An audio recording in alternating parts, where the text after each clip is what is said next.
Respect. Some people, rightly, say that respect isn't a right, and it should be earned, and not given freely like the spam email that asks if you want to click on a totally legit link and get free stuff. And out of all of the ships in the Elite Galaxy, the Cobra MK3 is the ship that's done the time and the tasks to earn that respect, even if you're not a fan of the ship overall. You see, this ship has been around for a while, and in that time it's done great things. It originally started production in the year 3100 and was manufactured by Cowell and McGrath of Lave as a successor to the Cobra Mark I. Technically there was a Mark II somewhere between the Mark I and the Mark III, but that ship didn't make it past prototyping due to some pretty severe issues with its hull, including the very materials that it was made from. A bit further down the line, the Mark III was released, and Faulcon DeLacy did what they do best and acquired Cowell and McGrath along with all of their assets, including the Cobra Mark III.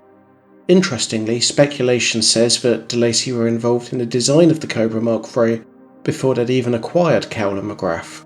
The Cobra Mark III is a true multi-purpose vessel, with all of the perks and drawbacks that come with the territory. It's possibly the best multi-role ship that can fit on a small pad, similar to how the Python is one of the best for a medium pad and the Anaconda for the large pad. For all of the criticism I give Faulcon DeLacy, they sure know how to corner the multi-purpose ship aspect of the market. It doesn't specialise in any particular role, but it can turn its hand to pretty much anything that you throw at it with the right configuration. So first off, why does the Cobra Mark III deserve your respect? Well, it's because arguably this ship was the ship that ended the First Thargoid War. Not this one is mine. I mean this one, JJ-386. This is the ship that Commander John Jameson used to deliver a payload of mycoid bioweapon missiles to a Thargoid hive ship in 3151. And by deliver them, I mean yeet them into oblivion. Jameson didn't survive this, he would have done, but the Intergalactic Naval Reserve Arm, the organisation that sent him on this mission, put a program into his Cobra's computer to make sure it would crash on the planet HIP 120991b after the mission, so that he wouldn't divulge what had happened due to the mission being morally dubious. The war ended shortly after, and among other reasons, this is why you should respect the Cobra. You can still visit Jameson's ship, and clearly he loved it, making sure his name was over the rear doors and on the hull. It's a testament also to the ship's reliability. Yes, it may be wrecked on a planet, but if you peer in it with a torch, you can still see that the consoles are active over 150 years after the event. It looks a little bit different from the modern Cobra Mark III. Like the Python, there's clearly been facelift revisions over the years, with Jameson's one representing an older Mark III with a smaller canopy and changes in the hardpoint configuration and the thruster configuration. As far as how the Cobra Mark III looks when it's not buried into rock, it basically looks like a big Sidewinder in my opinion. A wedge-shaped ship with medium hardpoints being on top and small ones being underneath towards the rear and spaced fairly far apart. It's got, as far as I can tell, more paint jobs than any other ship in the galaxy. This one is my favourite, it's louder and brighter than some stars, although this one better shows the detail on the ship. Given the popularity of the Cobra Mark III, the thruster configuration is also an iconic sight within the Elite Galaxy. I've previously given Faulcon DeLacy a fair bit of abuse on their interiors. Usually they have at least one collection of loose cables lying around or something equally shoddy, pipework fixed with tape or rust in the cockpit, but the Cobra is a little different, and as far as I can tell, the interior is pretty well put together. The pilot's seat isn't centerline, but instead on the left-hand side of the ship, and regulars by now will know my preference for centerline seats, but that aside, the interior isn't a bad place to be when piloting the ship. So if the Mark III was used to win a war, what weapons does this magnificent ship have? Well, it's got the same hardpoint profiles as the Viper line, DBS, Keelback and ASP Scout. 2 medium and 2 small hardpoints. The 2 small hardpoints are a little far apart for my liking. For example, the Viper offers a much tighter convergence when getting shots on target. Shield strength is a little weak, but armour strength is somewhere between that of the Viper Mark III and the Viper Mark IV, much like its price.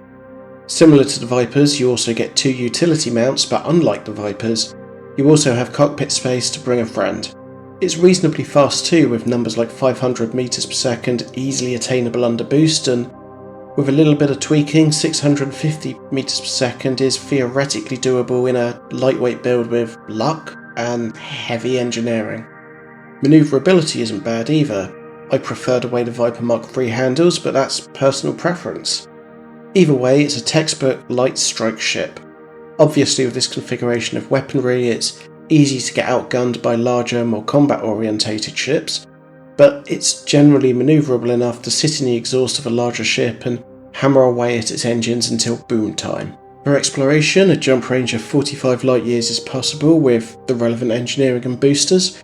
You can also fit a size for your fuel scoop, which, whilst it's not the fastest, it's more than adequate to fill the tank in a reasonable amount of time. At least long enough for you to get a beer out the fridge, but not long enough to drink the beer. The visibility out the canopy gives average viewing capabilities for exploration, but that's why we all get external cameras by default. Like most small ships, it's good for landing on planets as it's small enough to be placed pretty much anywhere, and to that end, it's not bad for exobiology either. In fact, credit for credit, the Cobra is probably my most profitable exobiology research ship, although that's down to more luck than skill. As for cargo running and mining, the Cobra has a maximum capacity of 64 tons, but that doesn't leave you any room for fuel scoops, refineries, shields. But either way, it beats out the Viper Mark IV and the DBS. In fact, out of all of the ships that will land on a small pad, the only ships that beat it in capacity are the Dolphin and the Mark IV Cobra, the latter of which is only available to a select few commanders, and most reports say it's not that good. It's called the Fat One in some circles.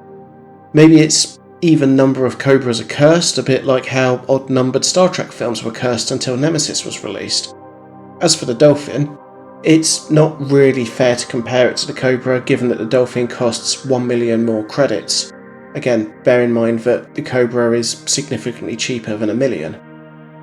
Thanks to the mix of hardpoints, you can equip one of each mining tool on your Cobra, although if you go down this route, make sure to equip the medium mining laser on one of the Class 2 hardpoints.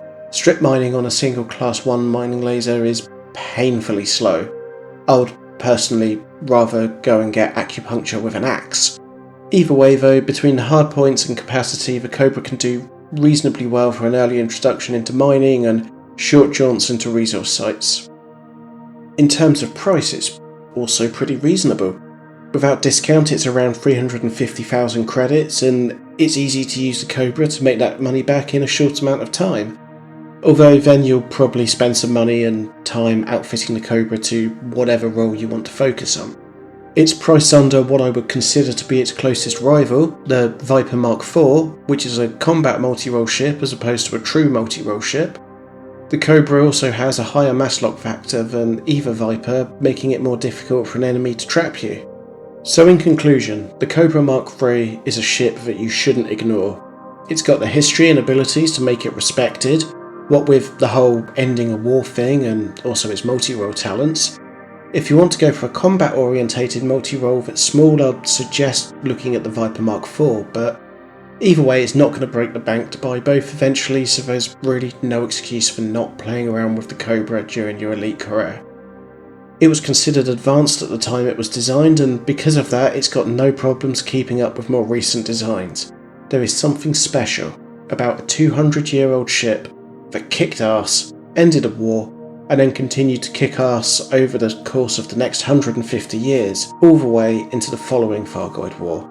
If only it had the ability to chew bubblegum while kicking butt, that would be excellent. So that's it, one of the most iconic ships in the Elite Galaxy. All I can hope is that I've done it justice. Thanks for sticking around if you made it this far. Various links are in the description, and if you want to support the channel, please feel free to comment, like, share, subscribe, all that jazz. Anything else is just a bonus. Enjoy whatever it is that you're doing, and I'll catch you on the next video. 07